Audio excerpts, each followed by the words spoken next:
ये article 62(1)(f) की तशरीह के केस की समाअत के दौरान दरख्वास्त गुजारों के वकील ने अदालती दायरा इख्तियार पर सवाल उठाते हुए कहा है कि जी सुप्रीम कोर्ट ये केस किस दायरा इख्तियार पर सुन रही है। क्या आप समझते हैं कि केस सुप्रीम कोर्ट के दायरा इख्तियार में नहीं है? जी बिल्कुल है। उसकी वजह यह है, वैसे तो सुप्रीम कोर्ट किसी भी केस का कोई फैसला कर दे तो वो फिर बाइंडिंग होता है तमाम सबऑर्डिनेट कोर्ट्स के ऊपर भी। और जैसे अभी आप एक केस दे रहे हैं जिसमें कि सुप्रीम कोर्ट ऑफ पाकिस्तान ने पहली दफा आर्टिकल 62(1)(f) की तशरीह की थी, जिसमें उन्होंने उसको नाअहली जो है उसको ताउमर जो है वो डिक्लेयर किया था। लेकिन अब उससे बड़ा एक बेंच जो है वो सुन रहा है, इसकी समाअत कर रहा है। तो सुप्रीम कोर्ट की कोई भी जजमेंट जो है वो उससे बड़ा बेंच उसको रिविजिट कर सकता है। इसमें उसके पास इख्तियार समाअत तो है, इसमें तो कोई दूसरी राय नहीं है। तो अब जो इसकी समाअत हो रही है तो वो इसको इस टच टोन के ऊपर देख रहे हैं कि आर्टिकल 62(1)(f) में जो नाअहली है उसमें आर्टिकल 62 कोई हद मुकर्रर नहीं करता कि नाअहली जो है वो उसकी मुद्दत क्या होगी। जबकि आप अगर आर्टिकल 63 देखें तो उसमें नाअहलियत जो है वो वक्त के साथ तब्दील हो सकती है, अहलियत में तब्दील हो सकती है।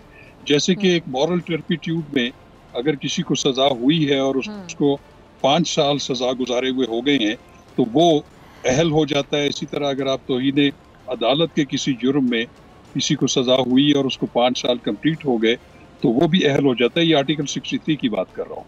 तो ये जो समीउल्लाह बलोच के केस में ही उन्होंने इंटरप्रिटेशन की थी। मैं ये समझता हूँ कि उस वक्त भी प्रॉपर कानून को और जो स्पिरिट है आर्टिकल 62(1)(f) को नहीं देखा गया था। अब उसको हर तरीके से जांचा जा रहा है। और अब उसमें जो इम्पोर्टेंट बात ये हुई है कि अब 2017 का जो एक्ट है, इलेक्शन एक्ट, उसमें सेक्शन 232 में इजाफा कर दिया गया है, जिसमें एक्ट ऑफ पार्लियामेंट के तहत ये तय कर दिया गया है कि कोई भी नाअहली जो कि supreme court of Pakistan, high court या किसी भी अदालत ने की हुई हो, आर्टिकल 62(1)(f) के तहत उसकी नाअहलियत जो है वो 5 साल तक रहेगी।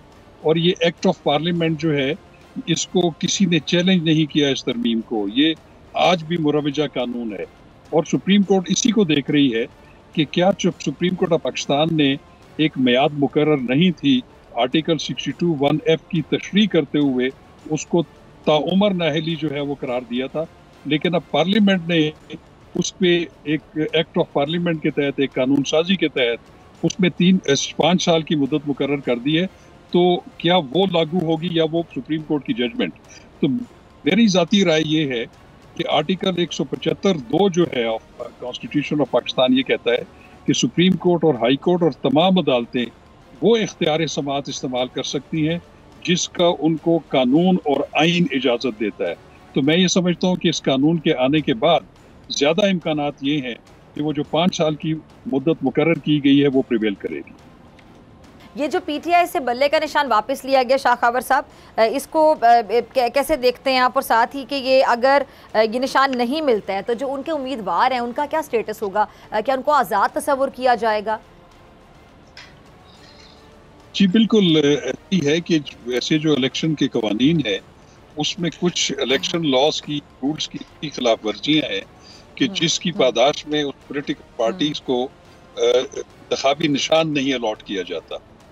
तो आपको पता है कि जो इलेक्शन हुए वो उनका जो मंशूर है या उनका जो कॉन्स्टिट्यूशन है, जो कॉन्स्टिट्यूशन में उन्होंने दिया हुआ है के तरीक़ाकार के मुताबिक इलेक्शन नहीं हुए थे।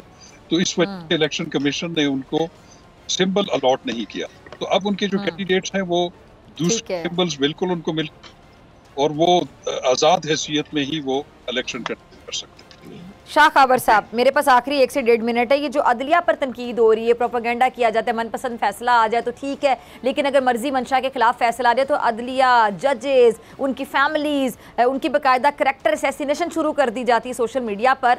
कैसा महसूस होता है आपको? आप माहिर कानून हैं, आप कैसे देखते हैं ये सिलसिला? अगर तूल पकड़ गया खुदा ना खास्ता तो हम कहाँ खड़े होंगे? कुछ ऐसे ये बड़ी कि बड़ी अफसोसनाक सूरत हाल है। देखिए, किसी भी अदलिया की जजमेंट के ऊपर तनकीद, जायज़ तनकीद करना उसकी ममानियत नहीं है, लेकिन अगर आपकी पसंद का फैसला हो जाए तो वो तो आपके लिए अदलिया बहुत अच्छी है, और अगर मुखालिफ हो जाए तो उसकी ट्रोलिंग शुरू हो जाती है, जिस तरह आपने बताया। मैं समझता हूँ कि ये बड़ी एक तशवीशनाक अप्रोच है जिसका खात्मा होना चाहिए। और वो ठीक है जी, जिसका खात्मा होना चाहिए सर। ठीक है, अगर आपको ये वीडियो पसंद आई तो सब्सक्राइब करें और बेल आइकन पर क्लिक करें। सब्सक्राइब करें और बेल दबाएं ताकि कोई खबर रह न जाए।